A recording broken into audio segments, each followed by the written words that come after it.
हिंदुस्तान और पाकिस्तान के दरमियान हालिया तनाज़े ने चीनी फराहम करदा हथियारों की कारकर्दगी का मुशाहिदा करने का मौका फराहम किया। पाकिस्तान ने भारत के साथ झड़पों के दौरान लड़ाका तैयारे J-10C का इस्तेमाल किया।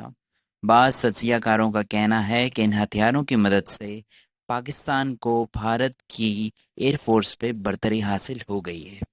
इस बारे में भारतीय तज्ज़ियाकार क्या कहते हैं, उनकी ज़ुबानी सुनते हैं।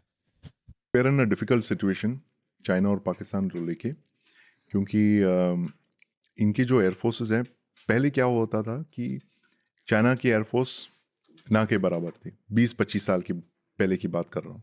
It was not there on the Himalayas. We only facing the Pakistan air force अपने वेस्टर्न बॉर्डर पे। और उस वक्त की जो रेशियो थी fighter to fighter, Indian air force और पाकिस्तान एयरफोर्स की रेशियो कम से कम 1:3। उतना एडवांटेज था हमारा उनके ऊपर। 40 से भी ज़्यादा फाइटर स्क्वाड्रन्स थे हमारे, उनके कम थे। अच्छा, हम 40 तक जा चुके हैं। जा चुके हैं, 39.5 तक पहुंचे हैं किसी वक्त, and we have in fact even crossed 40। I am trying to remember when it was. But अभी क्या हो गया है कि पाकिस्तान है slowly in the last 20 years, ये वॉर ऑन टेरर के दौरान उन्होंने आड़ अपने में वॉर ऑन टेरर के आड़ में बिल्कुल उन्होंने बहुत सारे ऐसे एडवांस टेक्नोलॉजी हासिल की यूनाइटेड स्टेट्स से, खास करके F-16 को उन्होंने ब्लॉक 52 तक मॉडर्नाइज किया है। एमरैम जो है, long range air to air missiles उन्होंने एक्वायर किए।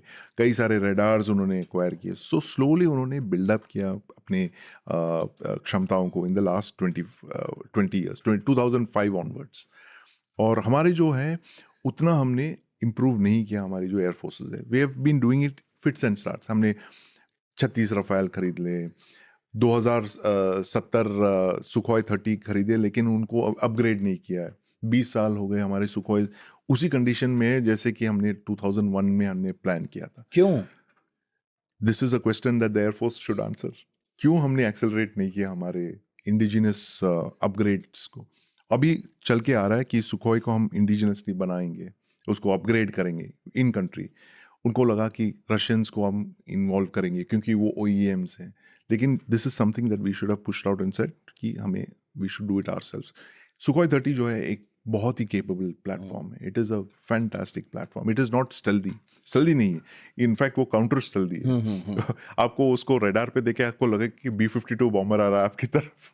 It's a very large radar picture और डरा देगा लोगों को। बट ये है कि it is a very capable bomb platform. Air to ground munitions carry कर सकती है। एक ब्रह्मोस अगर कैरी करेगी, ब्रह्मोस 1, आगे चल के जो ब्रह्मोस NG जो हम इंट्रोड्यूस करने वाले, 5 या 6 ब्रह्मोस NG फिट कर सकते हैं आप सुखोई पे। आप सोच लीजिए, ये बिल्कुल एक बॉम्बर की तरह हो जाएगा ये। तो इस तरह के हमने इम्प्रूवमेंट्स नहीं किए जो हमें करने चाहिए थे।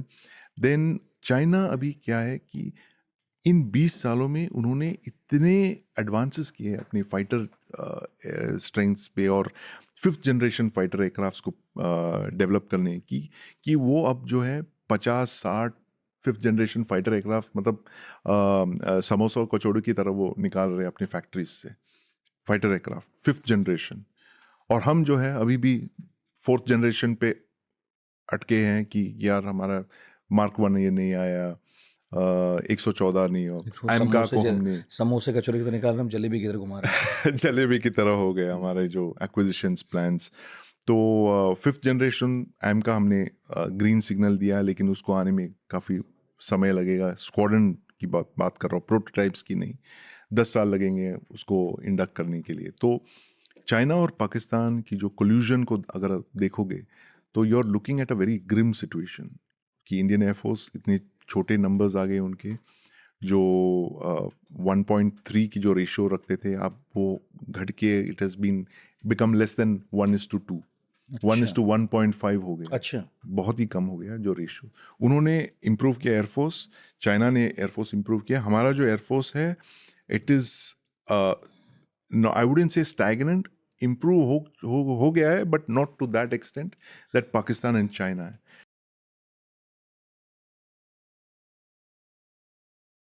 जल्दी है, ये हमें पता करना है कि क्या जल्दी है इतना ज्यादा उनको आर्म करना।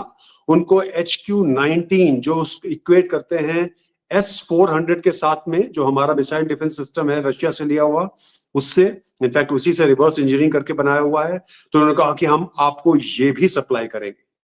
लेकिन सबसे जो मेजर जो उन्होंने डिसीजन लिया, जो आपने अभी बताया, उन्होंने कहा कि हम आपको DF-17 जो है with hypersonic glide vehicle capabilities के साथ, जो कि DZ-F के नाम से जाना जाता है, वो भी आपको हम सप्लाई करेंगे, क्योंकि बहुत समय से डिमांड रही है पाकिस्तान की, और फाइनली इंटरनली जो है ये बात तय हो चुकी है लगता है।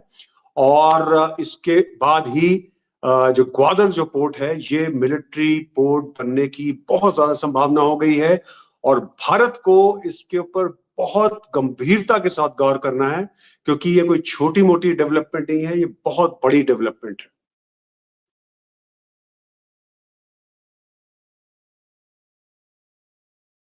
J-35A स्टील्थ एक ऐसा फाइटर जेट जिसके होने से किसी भी देश की सेना की ताकत कई गुना तक बढ़ सकती है।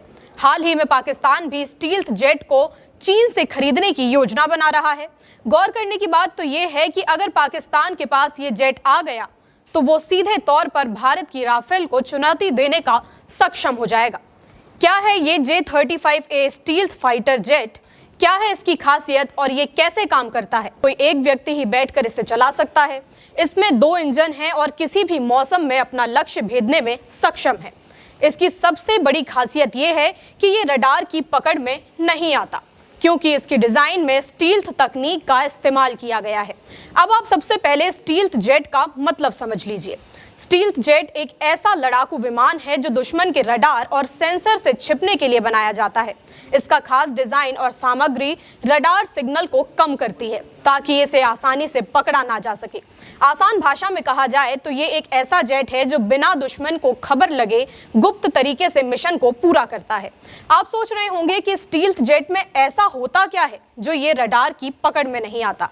दरअसल स्टील्थ जेट्स में कोणीय आकार और चिकनी सतह होती है जो रडार सिग्नल को बिखेर देती है। इस जेट को बनाने के लिए ऐसी सामग्री का इस्तेमाल होता है जो रडार के सिग्नलों को खुद में समा लेती है। अपनी इस खासियत की वजह से ये दुश्मन को तुरंत चकमा दे सकता है।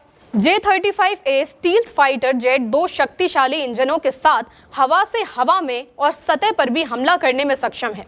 ये 8000 किलोग्राम तक के वजन वाली मिसाइलें और प्रिसीजन गाइडेड हथियार ले जा सकता है। स्टील्थ जेट अपनी एवियोनिक्स तकनीक की वजह से और भी ज्यादा प्रभावशाली बन जाता है। सरल भाषा में कहें तो एवियोनिक्स जेट का दिमाग होता है। इसमें radar, sensor, computer, navigation system और संचार उपकरण शामिल होते हैं जो पायलट को आसपास की स्थिति समझने, दुश्मन को ट्रैक करने और विमान को सटीक रूप से उड़ाने में मदद करते हैं।